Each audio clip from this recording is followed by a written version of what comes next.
Hello viewers. புகை வண்டி, தொடர் வண்டி, ரயில் வண்டி அப்படின்னு பல பேர் இருக்கு ட்ரெயின்ஸ்க்கு. நம்ம வாழ்க்கையில ஒரு தடவையாவது ரயில்ல போயிருப்போம்.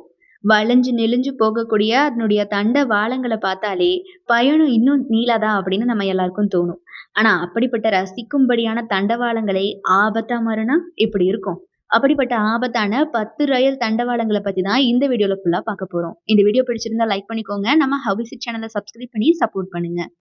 Number 1, 10A Las Nubes. 10A Las நியூபாஸ்னா மேகங்களுக்கு போற ட்ரெயின் அப்படின்னு அர்த்தம்.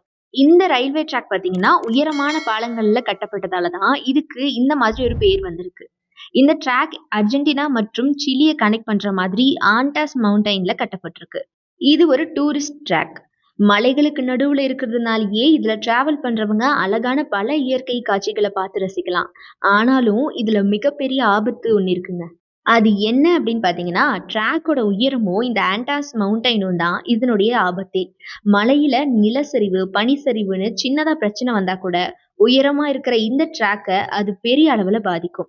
அதனாலேயே ஆபத்தான ட்ரெயின் ட்ராக்ஸ் லிஸ்ட்ல இது முக்கியமான ட்ராக்கா இருக்கு. இந்த ட்ராக் போற வழியில மொத்தமா 21 டனல்ஸ், 13 பாலங்களும் இருக்கு.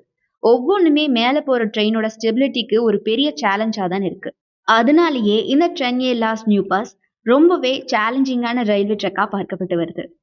நம்பர் 2, தி டெத் ரயில்வே. இது மியான்மர்ல இருக்கிற ஒரு ஆபத்தான ரயில்வே ட்ராக். இதனுடைய நீளம் 415 கிலோமீட்டர்கள். இந்த ரயில்வே ட்ராக்க 1943ஆம் ஆண்டு 2ஆம் உலக போருடைய தேவைக்காக ஜப்பான் அரசு கட்டி முடிச்சது. இதுக்கு டெத் ரயில்வே அப்படின்னு பெயர் வர காரணம் என்னன்னா, இதை கட்டும்போது இந்த ரயில்வே ட்ராக் வாங்கின உயிர் பலிகள் தான். இது கட்டுறதுக்காக மொத்தமா 60,000 பணியாளர்களை ஜப்பான் மற்றும் அதன் நட்பு நாடுகள்ல இருந்து கூட்டிட்டு வந்திருக்காங்க. இதுல பெரும்பாலான நபர்கள் பாத்தீங்கன்னா கிழக்கு ஆசியாவை சேர்ந்த சிறை கைதிகளா இருந்திருக்காங்க. மொத்தம் 60,000 பேர்ல 12,620 பேர் இந்த ரயில்வே ட்ராக் கட்டும்போது இறந்து போயிருக்காங்களாம். இதுல 6,900 பேர் பிரிட்டிஷ், 2,000 பேர் ஆஸ்திரேலியன்ஸ் மற்றும் 2,000 பேர் பாத்தீங்கன்னா நெதர்லாந்து, 133 பேர் அமெரிக்கன்ஸ். இத்தனை பேரை பழி வாங்கின இந்த ரயில்வே ட்ராக் மேல பல நாடுகளும் பல விமர்சனங்களை வச்சிருக்காங்க.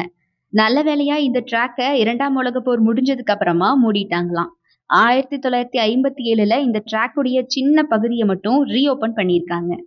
Number 3, Pilatus railway. இந்த ரயில்வே தான் உலகின் செங்குத்தான ராக்வீல் ரயில்வே. இது சுவிட்சர்லாந்துல இருக்கு. ராக்வீல்னா சாதாரண சக்கரங்களுக்கு பதிலா பற்சக்கர அமைப்பு இருக்கும். செங்குத்தான சரிவுகள்ல இந்த ராக் வீலை வைக்கிறது மூலமா வீல் ட்ராக்ல இன்னும் கிரிப்பா இருக்குமா. இந்த ட்ராக்கை பத்தின இன்ட்ரெஸ்டிங்கான விஷயம் என்னன்னா, இது கவர்மெண்டால போடப்பட்ட ட்ராக்கே கிடையாது. இது அந்த நாட்டுடைய சிட்டிசன் ஒருவரால உருவாக்கப்பட்ட ஒரு track.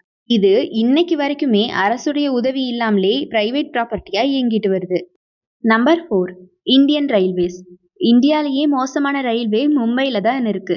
Mumbai railway police record படி இதுவரைக்கும் ட்ரெயின் சம்பந்தப்பட்ட 38,000 ஆக்சிடென்ட்ஸ் நடந்திருக்கான். 2007ல இருந்து 2017க்கு நடுவுல ஆவரேஜா ஒரு நாளைக்கு 9 இறப்புகள் பதிவு செய்யப்பட்டிருக்கு. ஒரு நாளைக்கு ஒரு இழப்புனாலே அது பெரிய பிரச்சனை தான். இந்தியால அதுவும் குறிப்பா வட மாநிலங்கள்ல ட்ரெயின்கள்ல சொல்ல முடியாத அளவுக்கு கூட்ட நெரிசலோட போறதையும் நம்மளால பார்க்க முடியும். அது மட்டும் இல்லாம ட்ரெயினுக்கு உள்ள இருக்கிறவங்களுடைய பொருட்களை ட்ரெயினுக்கு வெளியே இருந்து ஆட்டைய போடுற கில்லாடியான திருடர்களும் இங்க இருக்காங்க. அதிக மக்கள் தொகை கொண்ட நம்ம நாட்டுல பெரிய ஒரு ரயில்வே நெட்வொர்க்கை மானிட்டர் பண்றது அப்படிங்கிறது அந்த அளவு ஈஸியான வேலை கிடையாது. ஆனா எல்லாத்தையும் தாண்டி இந்தியன் ரயில்வே இன்னுமே துடிப்போட இயங்கிட்டு தான் வருது. Number 5, அவுட்டனிக்வா 2 railway. இந்த ரயில்வே சவுத் ஆப்பிரிக்கால இருக்கிற ஒரு பழைய ஸ்டீம் இன்ஜின் ரயில்வே. இத 1928ல கட்டி முடிச்சிருக்காங்க. இந்த ட்ராக்ல பல ஸ்டீம் இன்ஜின் ட்ரெயின்களையும் பல டீசல் இன்ஜின் ட்ரெயின்களையும் ஆப்ரேட் பண்ணியிருக்காங்க. அருமையான வெதருக்கு நடுவுல பழைய ட்ரெயின்களை டிராவல் பண்ண பலரும் விரும்பி இருக்காங்க. இதனால குறிப்பிட்ட காலகட்டத்துல வருஷத்துக்கு 40,000 பேர் இந்த ட்ராக்ல டிராவல் பண்ணி இருந்திருக்காங்க. இந்த ட்ராக் ரொம்பவே ஃபேமஸ் ஆக அடுத்த வருஷமே 1,15,000 பேரா அந்த நம்பர் மாறி இருக்கு. மக்கள் விரும்பி இதுல டிராவல் பண்ணினாலும் கூட இந்த ட்ராக்ல ஒரு ஆபத்தும் இருக்கு. இந்த ட்ராக்குடைய குறிப்பிட்ட ஒரு பகுதியில வர கைமன்ஸ் ரிவர் பிரிட்ஜ் இந்திய பெருங்கடல்ல இருக்கு.